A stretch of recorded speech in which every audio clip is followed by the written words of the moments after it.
They have done very well so far, with the aid of wildly inaccurate predictions made by a bunch of mathematical modelers who've never diagnosed or treated a patient in their lives.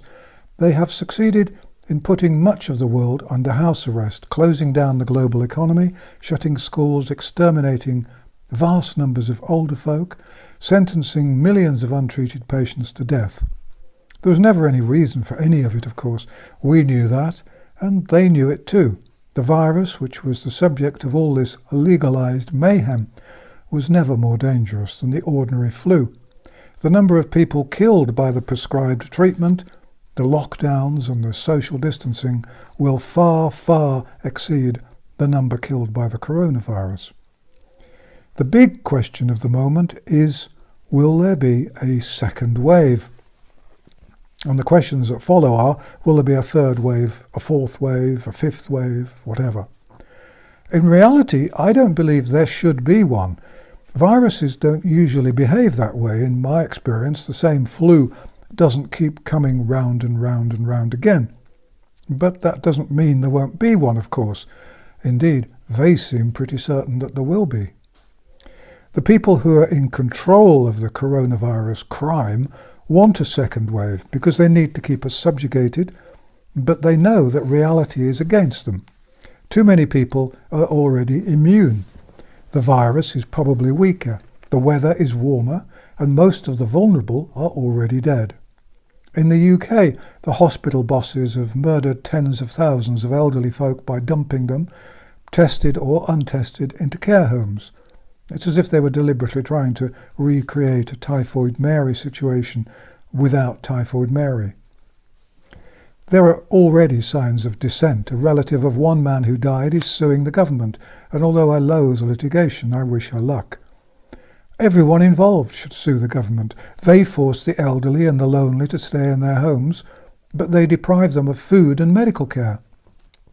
It was a domestic version of the murderous Liverpool pathway. As predicted, we're now finding the decaying bodies of lonely elderly folk, many of whom probably died of simple starvation. They weren't allowed to go to the shops, and they couldn't arrange food deliveries, and despite all the politicians' promises, no one helped them out. Still, the government won't mind. They'll save several $100 million a year in pensions and healthcare costs. People are getting feisty. They're ignoring the laws and questioning what's going on. There's some concern about the vaccine that's promised, or should that be threatened. People are becoming edgy about the brainwashing, the deliberate creation of fear, the conditioning techniques, the tracking, and the enforced isolation. More and more people understand that we don't usually have a global reset, as some are calling it, whenever there's a touch of the flu around. Governments, however, want a second wave. Everything that's happened is about control, power, and money. And it will be very easy to prove that there is a second wave. Indeed, news reports are constantly warning us that second waves have been spotted emerging in some parts of the world. It'll be so easy to prove that there's a second wave here. And if there was ever a them and an us situation, this is it. They will merely test more people. Many of those who are tested will have the disease but be asymptomatic. It doesn't matter. Was this the reason that they didn't test more people months ago, when the information testing would have provided would have doubtless helped us avoid the lockdowns? Were they keeping the testing until they needed to prove a second spike of the infection? They'll repeat the threats until we're fully cowed and ready to accept whatever they order us to do, until we beg for the vaccine they promise, or threaten us with, depending on your point of view. They've sold the vaccine to the populace at large as a cure, but they don't want the cure too soon. They want the fear to continue. Having said that, it's worth noting that one drug company called AstraZeneca has started making 2 billion doses of a coronavirus vaccine, although the tests for safety and efficiency have not been completed. That shows confidence and a determination to be first, if nothing else. Even Bill Gates, the world's self-appointed spokesman on all medical matters, admits that it usually takes at least 5 years to prepare and test a vaccine. Eventually, of course, there'll be a vaccine because it's the perfect way to force us to accept ID cards. They'll probably call them certificates, or tattoos, and they'll call those implants, or apps, and they'll call those apps. And the vaccine will be compulsory even if they cleverly manage to avoid that word. I believe that if there's a second wave, it'll be deliberately created. They can blame the street demonstrations which the police allowed to take place, even though the demonstrators were breaking lockdown and social distancing laws. This will add to the divisions in our society, and it will increase racism. Evil governments want divisions. Back in the middle of March, I described this whole thing as a hoax. My first video, published on the 18th of March, used that very word. The title was Coronavirus Scare, the Hoax of the Century. But since then, it's become abundantly clear that none of this happened accidentally or through simple incompetence, though there's been a good deal of that about. This is all about control, money and power. It seemed to be a hoax, then it became a scandal, and now it's a crime. Nothing is impossible. Anything goes, and if you aren't paranoid, then I'm afraid you aren't paying attention. And the people who want those three things are using the threat of a second wave to keep us cowed. It enables them to excuse every new lunacy, such as the forced wearing of masks. It's a constant threat. If you don't eat your broccoli, you won't have any ice cream. Wait till your father gets home. If you don't behave, you won't be allowed to play outside. If you make a noise, you'll be in detention. If you don't obey the social distancing laws and the lockdown laws, then there will be a second wave, and the social distancing and lockdown laws will be stricter than ever. If you dare to doubt our forecasts, if you speak the truth, we will bludgeon you to death with propaganda and abuse, they hint. And if we need to introduce a second wave, we will make sure that some of the blame lands on the shoulders of those who've questioned what we're doing. The track and trace system is a way to keep people locked up permanently. If they stop us paying by cash, they'll know where we are all the time. And if you visit a shop or a park or a petrol station, it'll be easy for them to say that you are near to someone with symptoms and therefore you must go into lockdown for another fortnight. Oppressing the public is a time-honoured way of managing the public. The Soviet Union kept people obedient with shortages and queues. We've been subjugated with pictures of huge purpose-built mortuaries filled with empty coffins to show us a glimpse of our future. Our world now looks a little like a communist state, but in reality our state is slightly different. We're rapidly acquiring a system with complete state control, forcibly suppressed opposition, close links with and heavy regulation of large companies, the elimination of small companies and the disappearance of democracy. There are elements of nationalism and racism and slavery of the people. All around the world changes are being made. The European Union, for example, has waived the rules forbidding individual countries from supporting their industries. The result is that the multinationals are now receiving truckloads of taxpayer billions. In 2008, it was the turn of the banks. Today, it's the turn of the airlines and the car manufacturers. Companies which saved a little money and were sensible will not enjoy this bonanza, of course, and small companies will lose out inevitably. But the multinationals who've received the free money will be tied closely to the state which handed out that money. At the same time, big companies have been ordered to stop paying dividends, thus impoverishing the elderly who rely on private or corporate pensions. They want us all to build up big debts because people with debts are vulnerable and can be easily pushed around. Interest rates are probably about to go negative. Wages will fall, property prices will fall, and unemployment will soar. As an aside, small companies have long been targeted by the European Union and indeed by individual governments everywhere because they're considered to be too much of a nuisance and too difficult to control. Government loans made to small companies in an unprecedented loan sharking exercise during the last few months will enable tax inspectors and bureaucrats to delve deeply into each company's accounts. and they'll end up being virtually owned by the state. And these days the word virtually is pretty much synonymous with the word reality, in the same way that the word temporary also means permanent. Politicians, bureaucrats and tax office staff have yet to realise that large companies were once small companies, and that if you crush all the small enterprises, then in a decade or two there won't be any large ones. All that I've just described is the precise definition of fascism, which is of course the close cousin of communism, but in truth rather different. The last few months have been among the darkest days in our planet's history, and when you look at it coldly, it's been an impressive job. The soul of the world is now drenched in darkness. For many, the light of hope has been extinguished. You don't hear many people laughing these days. Smiles have been crushed, either by fear of the oversold flu virus or anger at the way such a modest threat has been deliberately turned into utter chaos. Any smiles which there are hidden behind those masks. Our economy is going to be reset, whatever that means, and I have some ideas. And we aren't going to be controlled, and we're going to be controlled by apps on our smartphones. Those who don't have smartphones and the obligatory apps will become non-citizens.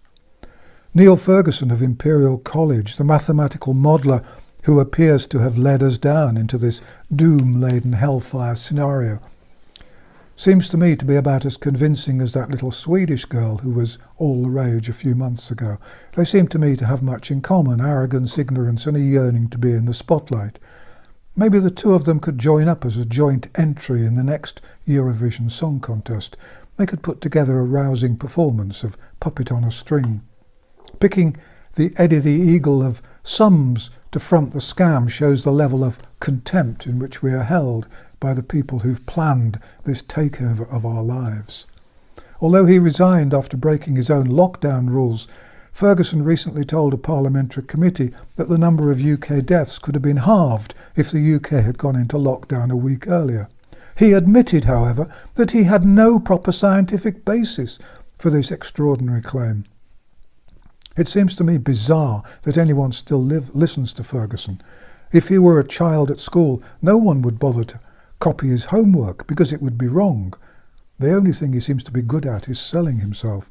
Ferguson originally forecast that there would be 510 deaths from the coronavirus in the UK. Not 509,000, note, not 511,000, but 510,000. The precision. And in America, he forecast that there would be 2,200,000 deaths. As I said right at the beginning of this whole farce, his estimates were always absurd. It's worth noting that South Korea, which has a population of 50 million, has had around 300 deaths nationwide, and South Korea had no lockdown. The organisers of this mayhem are doubtless well pleased with themselves. They've disrupted billions of lives and created terror and global chaos. No terrorist group has ever been as effective. But then this scam was organised by people who already had unlimited supplies of money and power. Populations everywhere have accepted the story that we're fighting a war against a plague-like virus that threatens the entire planet. It's science fiction, but it's been presented as news in the way that Orson Welles presented The War of the Worlds on American radio, terrifying the millions of listeners who believed the story. Britain is now the worst governed and least democratic state in the Western world. The rich who are not in on the scam are quitting the UK in droves. The loss to the government in terms of tax take is going to be phenomenal. Government ministers who don't know what's going on, and I suspect that's most of them, are blundering around, struggling to understand why everything is going wrong and putting all their energy into attempting to cover up their ignorance and their incompetence. Early on, the specialist scientists, as opposed to the mathematicians, knew that this was not a new version of the plague. The bug was downgraded to flu level before the lockdowns began. It was clear from the start that lockdowns and social distancing laws were not necessary, but just look at how successfully governments have terrorised their voters. School teachers and parents are scared out of their wits, and if the absurd social distancing laws are maintained, there's a very good chance that schools and colleges will never open again, certainly not in any meaningful way. A generation of children who should now be at school looking forward to their summer holidays will be frightened for their lives. They'll be so consumed with ingrained fear, so scarred psychologically, that they'll never be able to form proper, close relationships with other folk outside their immediate family. If and when the schools reopen, they'll never be back to anything resembling normal. There's a good chance that many children will never finish their education. Is this a government plan? Providing less education will cost less money, and young people who are illiterate and innumerate are, of course, easier to control and far less likely to be troublesome. Besides, there won't be much need for skilled workers in the future. Unemployment is going to stay, and millions are going to be entirely dependent upon the government for their daily bread. This is no accident. In whatever sort of future we have, robots will do most of the tricky work. Robots are being trained as baristas and waiters and nurses and doctors and cooks and anything else you can think of. If you have a job, a robot can probably do it and probably will. Though, come to think of it, I doubt if they'll program one to be a dissident. Anyone who wants to study will be told to take advantage of distance learning software. Parents who work will be working at home, and students who study will be studying at home. Think of the money the government will save. Shops have been closed for so long that many will struggle to survive, as absurd social distancing rules means that they can't operate normally, or anywhere near normally. And in closing public loos, the councils have done their best to ensure that by Christmas, high streets everywhere will be decorated with nothing more festive than estate agents' boards. We'll all be doing our shopping over the internet. Those who don't have access to the internet will simply starve to death, as they have already been doing. Reports show that people are killing themselves because they're frightened that they have the bug or frightened that they might catch it. It's just like the terror that was falsely created over AIDS in the last century, when for a while the number killing themselves because they were terrified seemed to exceed the number dying from the disease. The curious thing is that the people who are panicking over the coronavirus handle their recycling bins every week with bare hands, apparently not caring that the consultant recycling experts who pick up their recycling bins have also picked up several hundred other recycling bins, and so the bins are all smothered with all the bugs from all the hands of all the people who've touched them. I would estimate that recycling bins and wheelie bins cause more infections than railway loos and £5 hookers.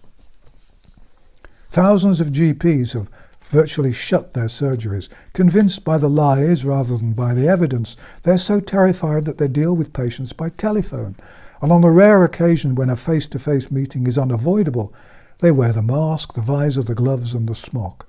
They clean their surgeries between patients, and they never touch patients without wearing gloves. It doesn't seem to have occurred to doctors that such a deeply unpleasant experience is for most patients so scary that they'll avoid visiting their local GP, not because of some perceived risk, but because the process is severely forbidding. Dentist surgeries were shut for months, and now 40,000 people a day are joining waiting lists for urgent treatment in the UK. Like GPs and hospitals, the dentists say they can't get hold of hospital-quality surgical masks and so on, but you can buy the stuff properly approved on the internet. Millions are so scared that they will accept facial recognition, iris scans, implanted vaccines and slavery with enthusiasm.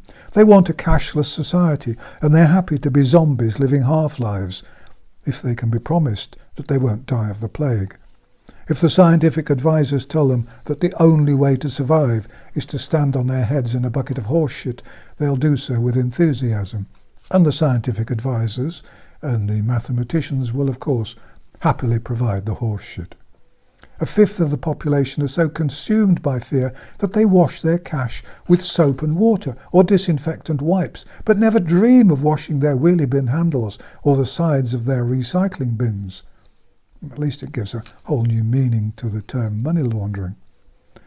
Since April, I've been warning that there's going to be a global food shortage, and although this is inevitable as the oil runs out, it's difficult to avoid the conclusion that this has been engineered to keep us fearful and obedient. The electric vehicle enthusiasts will claim that it's possible to make combine harvesters which run on electricity, and that may be true. But where's the electricity going to come from to keep huge pieces of farm machinery running for hour after hour? And the production of modern fertilizers will be impossible too. Big companies spotting an opportunity want to get rid of farms so that they can take over food production in their robot-managed factories, with food such as fake meat made from chemicals. And there'll be genetically controlled food, of course. When we're hungry enough, we will eat anything. This is all part of the attempt to control the planet. If you think I sound paranoid, then you simply haven't been paying attention. We need to start planning and growing our own food if we want to eat well. Meanwhile, stockpiling food is like buying insurance. You just hope you won't need it. In poor countries, the effects of the economic collapse of the Western world will be devastating. The coup and the lockdowns and the social distancing will result in far more deaths than even I originally feared. Tens of millions will die of starvation every year as a direct result of this massive hoax. The coronavirus hoax, scandal, crime is going to kill more people than the most evil despots in history managed. In the second video about the second wave, I will explain what else they're doing, what they want, and how we can win this war, because it is a war that we're fighting.